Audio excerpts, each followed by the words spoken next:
Hello, this is Tommy. Welcome to ChatOmics. Today I'm going to show you how to process single-cell RNA sequencing data using only 2 Unix commands from fastq to count matrix. The data we are going to use is from 10x Genomics. It's a 1K PBMC dataset. And the tool we're going to use is called CrystalBus tool. So CrystalBus tool is a tool very versatile to process single-cell RNA sequencing data. It's really fast because it's using the pseudo alignment. So instead of align the read base to base to the reference transcriptome, it's only checking whether that read is compatible with the transcript model. So it's much faster. Okay. And the other tools we're going to use are gget and fastq from the same lab that create CrystalBus tool. Oh, by the way, this is the data set we're going to use for demonstration. So I will have the link in the description of this video. And the gget, as I said, it was developed from the same lab. So it's a command line tool that enables you to query different databases efficiently. For example, Ensemble, Uniplot, and CBI. And it has many subcommands, and we are going to use one of them called get reference to get the reference FASTA file, the human FASTA file, reference genome, and also the GTF file. So the other tool we're going to use called fastq or fetch fastq. And it has very nice interface to query the database, including GEO and SRA. Okay, let's go back to RStudio. And first, you have to install those tools. And to do that, we are going to use Conda, or actually we are using Memba. So I have an installation link here. So Memba is a drop-in replacement for Conda. So Conda is notorious for its slowness to resolve the environment. So it's very slow. So we use Memba to create. Okay, this is the name of the environment. And we're going to specify the Python version. And after we create this environment, then we Conda activate this environment and use pip to install those 3 tools, like KBPython, CrystalBus tool Python wrapper, gget, and fastq. Okay, so I have already done that, so I will leave it to you. Just copy those commands and run it on your terminal, in your terminal. Okay, so once you have that, then you have the KB commands available in your terminal. So if you just type that and press enter, it will show you all the help from this command. So you can just copy paste this command. So it will create, so this command will create an index file, and this transcript to gene mapping file, and the transcriptome FASTA file. And gget reference, it will actually retrieve the DNA, essentially the FASTA file and also the GTF file. We can actually run this command and see how it looks.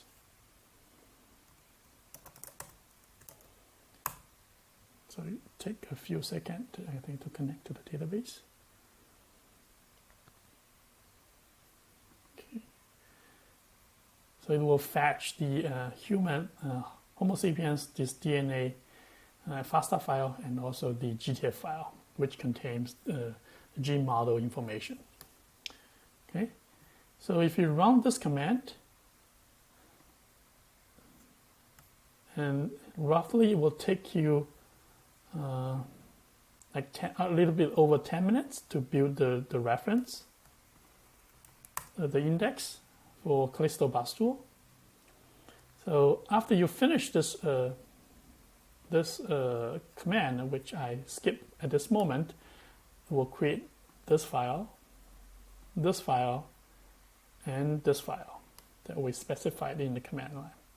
Okay, and After we have that, we can do the next step, which is quantification.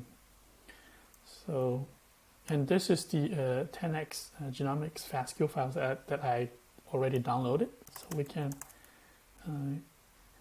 get inside it and see what are the fastq files there.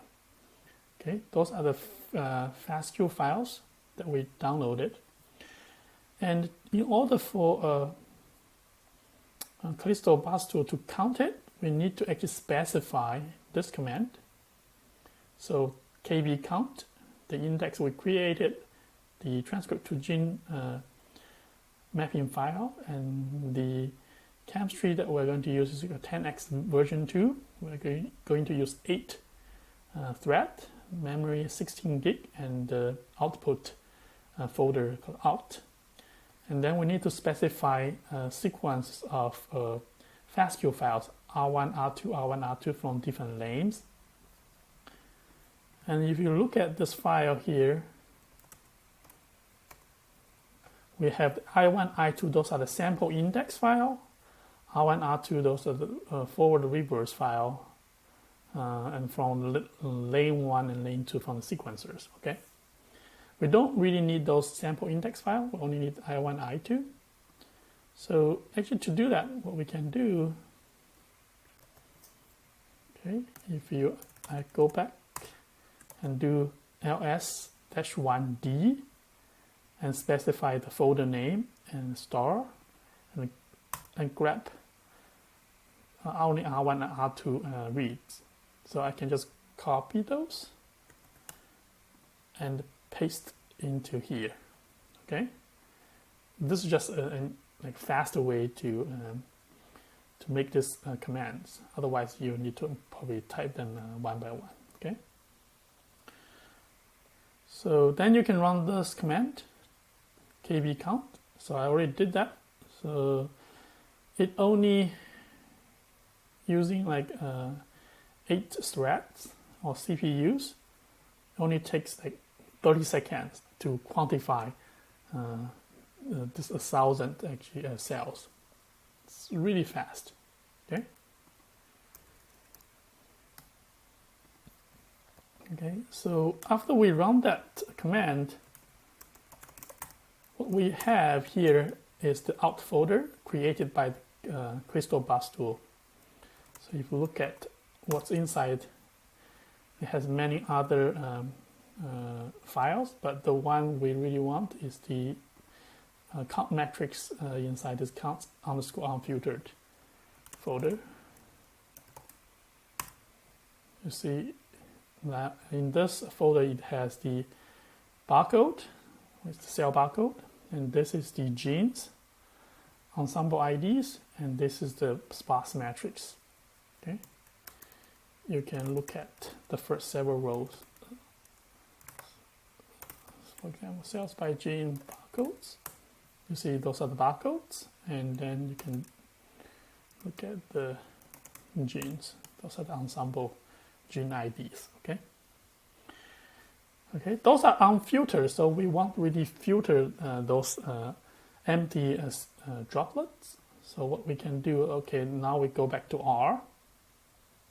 First, load those libraries, matrix library to read in the sparse matrix.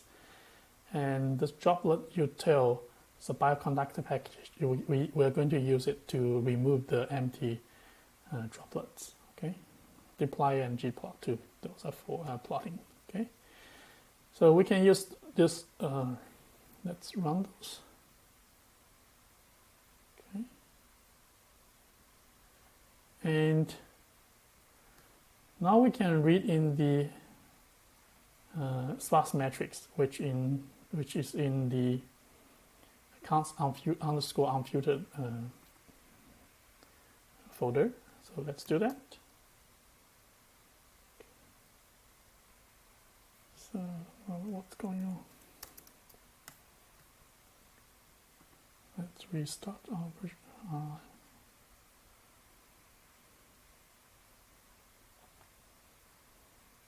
Okay, now let's load those libraries again. Let's see. Okay, now it works. Okay.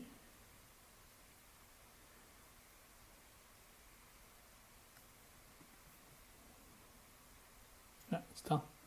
Okay, now let's read in the sparse matrix. Okay, sparse matrix is it's just a matrix, but it's sparse because those zeros, they are all actually denoted by those dots. Okay, it saves memory. And now let's read into the genes and the barcodes. And those are just a one column data frame. So barcodes, okay, one column data frame. Okay, so this is a cell by gene count matrix. So like in R, like usually we transpose it to gene by cell. So let's just use the T commands to transpose it and add the row name and column names. So row names will be the genes, the column names will be the cell barcode. Okay. Okay. Now we can draw a knee plot. So essentially, if you're familiar with 10x output from Cell Ranger, it usually gives you this diagnostic plot to show you where the cells are removed because those are droplets. Okay, so we will first calculate the total counts for each cell by using the call sum function. So remember now, the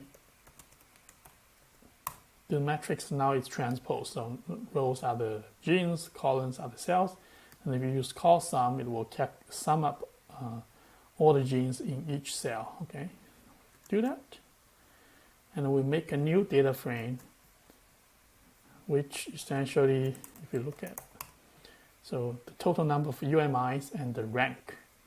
Okay. Okay. Now we can make a knee plot. Okay.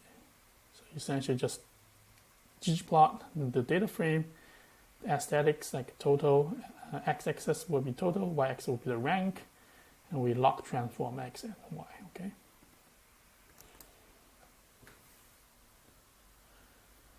And you see here, in here, roughly at 1,000, you see this rapid drop of the barcode rank. And this is called a knee plot because it dropped rapidly here. So we should actually have a cutoff here, so to remove the rest of the cells. Oh, by the way, you should check the matrix dimension. So we have actually 94,000 cells before filtering. Okay, so let's filter them out and just use this empty drops command, and then specify the raw sparse matrix. Okay.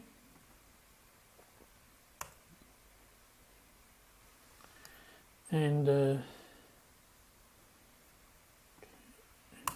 of slow.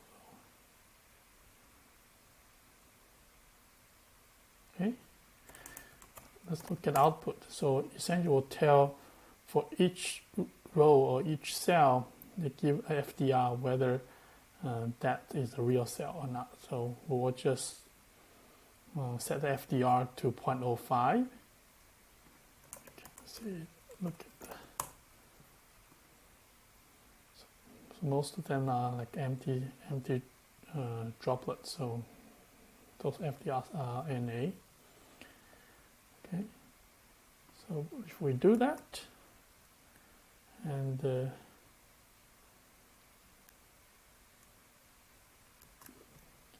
if it's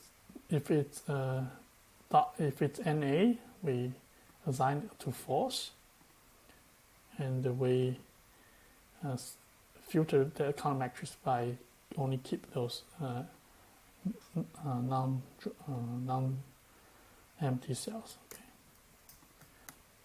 Let's look at the count matrix dimension now. Now you have 993. That actually corresponds to this knee plot really well. And you see, this is the 1K PBMC data set. So after filtering, you only get 993, which makes sense. Okay. So I just showed you how to process fastq files from your own 10x run. But what if you want to reprocess some of the data from GEO or SRA database? So this is how the FFQ tool is so useful. So you can specify the SRR run ID and get the metadata information. Okay, there's nothing for here. But if we do different SSID, it actually return you a JSON file with the metadata information for each SRID and the FTP link for the fastq files. So if you do this command, so JQ is a command line tool to wrangle the JSON file. So if you run that line of command, it will just give you the fastq files for R1 and R2 for this run ID. Okay, and you can do the same thing for using KB count. Same thing here. The index we just created, the T2G mapping file, specify the chemistry, the thread, and the memory out, and only need to specify this line to fetch the fastq files. Okay, that's pretty neat. I hope you enjoyed this video, and make sure you subscribe to this video, and see you next time. Happy learning.